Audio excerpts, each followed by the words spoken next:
नमस्कार, मी हर्षदा खानविलकर एका खास बाबतीत तुमच्याशी बोलायला आले आहे. कारण मी घेतलं एक वचन. मी या देशाला लावते पाण्याचा टीका. पाणी टंचाई या विषयावर आपण खूप काही ऐकतो, बोलतो, चर्चा करतो, पण आपण विसरतो ते त्या दृष्टीने पुढचं पाऊल टाकायला. हो, आज मी तुम्हाला सांगणार आहे की मी माझ्या बाजूने एक छोटंसं पाऊल कसं काय टाकते. ते खूप गोष्टी आपल्याला करता येण्यासारख्या आहेत, पण मी माझ्या घरात पाळते ते छोट्या छोट्या बॉटलमध्ये फ्रीजमध्ये पाणी न ठेवणे.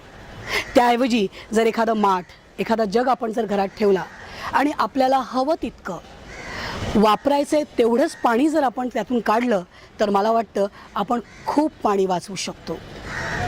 असेच अनेक उपाय तुम्हालाही सुचू शकतात. मी माझ्या 3 मित्रांना नॉमिनेट करते असाच काहीतरी उपाय तुम्हाला सुचवण्यासाठी. माझे ते 3 मित्र आहेत सुयश टिळक, तेजस्विनी पंडित आणि मृणाल देशपांडे.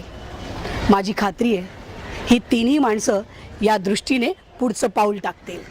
आणि हो, तुम्ही सगळेसुद्धा.